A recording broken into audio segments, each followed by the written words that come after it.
오늘 함께 읽은 요한계시록 5장은 한 번 더 성도가 하나님을 찬양하고 예배해야 될 이유에 대해서 설명해 보여줍니다. 계시록 4장에서 말씀하는 하나님을 예배해야 될 합당한 이유는 하나님이 온 세상의 만물을 창조하시고 그 만물을 통치하시기 때문이라고 밝혔습니다. 5장은 거기에서 조금 더 깊이 들어가서 하나님의 어린 양이신 예수 그리스도께서 우리의 유일한 구원자가 되시기 때문에 하나님께 찬양과 경배와 영광을 올려야 된다, 이 얘기를 하고 있는 겁니다. 그래서 5장은 하나님의 구원 계획을 상징하는 두루마리를 중심으로 펼쳐지는데, 이것을 열 자가 없다 에서 시작을 해서 그 열자가 바로 유대의 사자 다윗의 뿌리이신 어린 양이다, 이런 얘기가 있고, 6절에 보면 일찍이 죽임을 당한 것 같더라 라고 말씀하고 있는 그 어린 양에 대한 표현이 바로 7영의 영이 함께하는 분으로 소개되고 있습니다. 그래서 다름 아닌 인류의 대속을 위해 십자가에서 희생 제물로 돌아가신 예수 그리스도를 상징하는 표현들이죠. 그래서 이 어린 양이 두루마리를 취하셔서 내 생물과 24장로들이 그 어린 양 앞에 엎드려 각각 검은고와 또 성도가 드리는 기도의 향이 가득한 금대접을 가지고 또 그것으로 새 노래를 부르면서 그 두루마리의 봉인을 떼기에 합당한 어린 양, 그 어린 양을 찬양하는 모습으로 쭉 진행이 되고, 13절 14절이 보면 오늘 본문의 마무리 부분이죠. 어떻게 이 본문이 마무리가 되냐면 예수님에 대한 찬양의 내용으로 마무리가 됩니다. 이렇게 말하죠. 하늘 위에서와 땅 위에와 땅 아래와 바다 위에와 또 그 가운데 모든 피조물이 이르되 보좌에 앉으신 이와 어린 양에게 찬송과 존귀와 영광과 권능을 세세토록 돌릴지어다 라고 하니까, 앞에서 우리 4장에서도 보았지만 이 네 생물이 아멘이라고 화답을 하고 그 장로들이 엎드려 경배하더라라는 말로 오늘 전체 예수 그리스도에 대한 찬양의 내용이 마무리가 됩니다. 특별히 오늘 본문 9절 10절을 보면 이제 예수 그리스도께서 구원받는 성도들에게 어떤 일을 해주셨는지가 분명하게 기록이 되어 있습니다. 9절 10절 한번 우리 같이 읽어보겠습니다. 그들이 새 노래를 불러 이르되 두루마리를 가지시고 그 인봉을 떼기에 합당하시도다. 일찍이 죽임을 당하사 각 족속과 방언과 백성과 나라 가운데에서 사람들을 피로 사서 하나님께 드리시고 그들로 우리 하나님 앞에서 나라와 제사장을 삼으셨으니 그들이 땅에서 왕노릇 하리로다 하더라. 아멘. 예수님께서 우리에게 해주신 일은 기본적으로 세상 속에 벌어졌던 죄로 죽을 우리를 자기의 피로 사셨다는 겁니다. 우리를 사서, 샀다는 건 무슨 뜻입니까? 자기의 소유로 삼으셨다는 거죠. 더 이상 세상에 속한 자들이 아니고 이제 하나님의 소유가 되었다는 것을 분명하게 말씀하고 있는 겁니다. 예수님께서 우리를 자기의 핏값으로 사서 자기의 소유로 삼으셨다. 이것이 예수님께서 우리에게 해주신 첫 번째 일입니다. 그리고 또 뭐라고 말씀합니까? 우리를 나라와 제사장을 삼으셨다라고 말씀하죠. 근데 이것은 언약의 성취되었다는 것을 알려주는 내용입니다. 출애굽기 19장에 보면 이런 표현이 있죠. 너희가 내게 대하여 제사장 나라가 되며 거룩한 백성이 되리라. 너희가 나의 제사장 나라가 되며 거룩한 백성이 되리라. 이 말씀을 주셨는데, 이 말씀이 과정을 통해 예수 그리스도를 통해 우리 안에 온전히 이루어졌다, 이 얘기를 지금 하고 있는 겁니다. 구원받은 성도가 바로 하나님 나라의 하나님의 통치받는 백성이 돼서 세계 만방에 그 하나님의 영광을 드러내는 민족이 되었다, 이 얘기를 우리에게 말씀하고 있는 겁니다. 여기 이 땅에 왕노릇하게 될 것이다 라고 말씀하는 내용을 가만히 들여다보면 도대체 이 왕노릇이 뭐냐라고 하는 생각을 하게 되겠죠. 이 왕노릇이라고 하는 말을 생각해 보면 무엇입니까?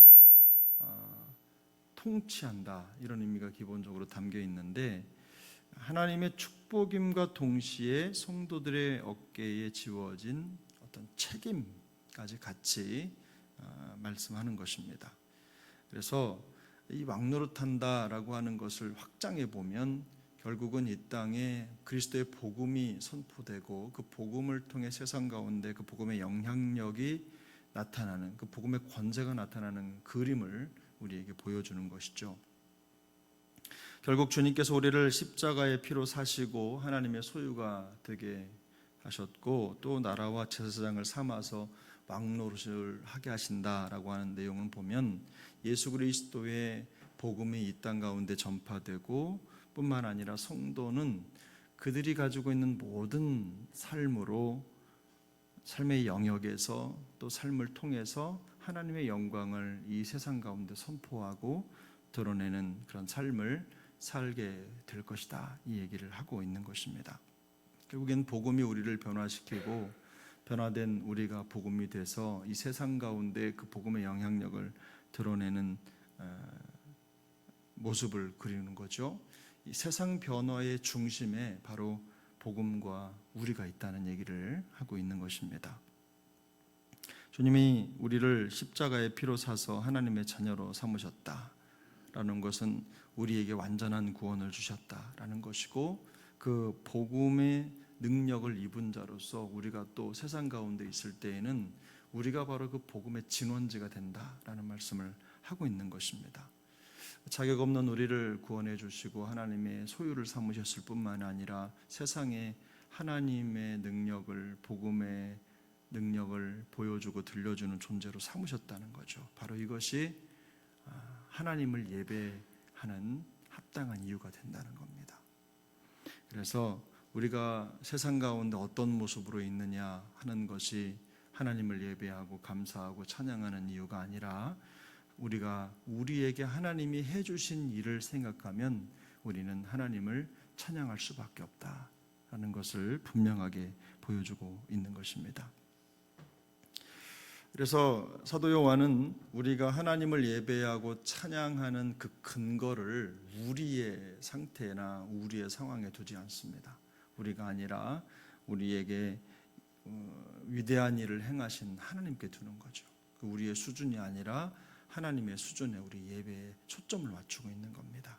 십자가에서 죽으셨고 우리를 사셔서 하나님의 소유가 되게 하신 그 하나님 그리스도, 예수 그리스도의 일에 초점을 맞추고 있는 것이죠. 그럼에도 불구하고 우리가 이 세상에 버려질 존재임에도 불구하고 우리를 사서 나라와 제사장을 삼으시고 그 복음을 대변하는 자로 삼아주셨다라는 그 사실이 바로 하나님을 예배하는 궁극적인 이유가 된다는 것입니다.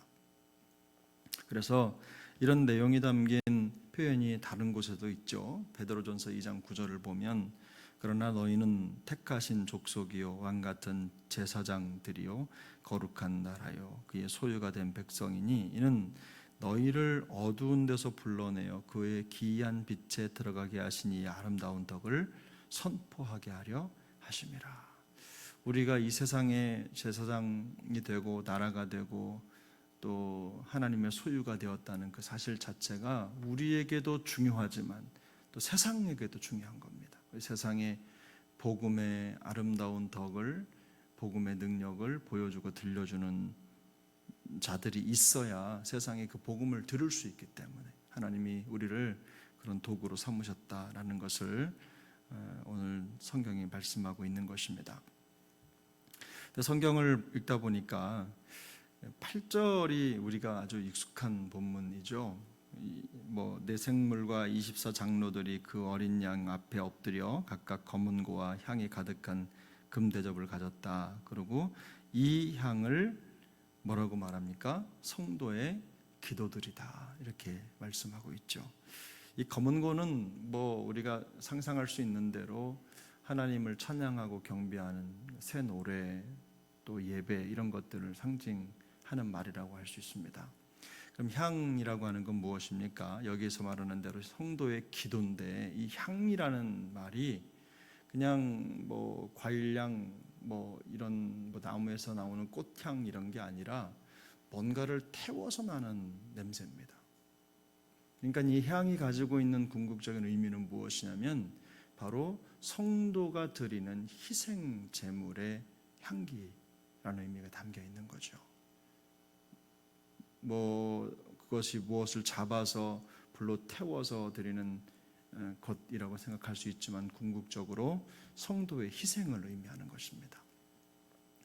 어떤 희생입니까? 한 사람 한 사람이 이 세상에 살면서 자기 희생을 감수하고 믿음을 지키려고 하는 그런 삶의 모습들을 말하는 겁니다. 믿음을 지키며 살아가는 성도의 그 희생, 그것이 환상에서 볼 땐 뭐라고요? 성도가 드리는 기도라고 말씀하고 있는 것입니다.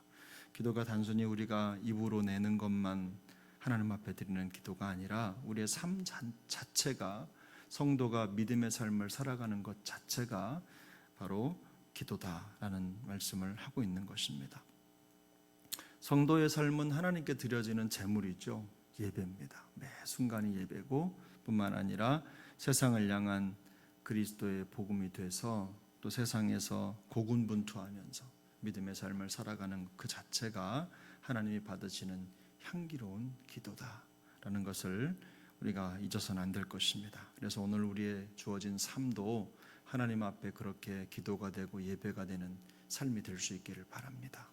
삶의 어려운 환경과 상황들, 지금도 우리보다 더 어렵고 힘든 처지에 있는 분들이 계시리라고 생각합니다만, 그러나 그곳에서도 믿음의 선한 역사를 이루어가고 뭐 크고 대단한 일을 해서가 아니라 성도로서 믿음을 지키고 자기 자리를 지키면서 하나님의 영광이 되기 위해서 마음을 쏟고 늘 항상 하나님 중심으로 살아가려고 하는 그 삶 자체가 하나님이 받으실 만한 기도요 또 예배인 줄로 믿습니다. 오늘도 그런 믿음으로 기도로 승리하는, 그래서 우리의 삶이 하나님께 올려지는 기도의 향기가 되는 우리 모두의 삶이 될 수 있기를 예수님의 이름으로 축복합니다.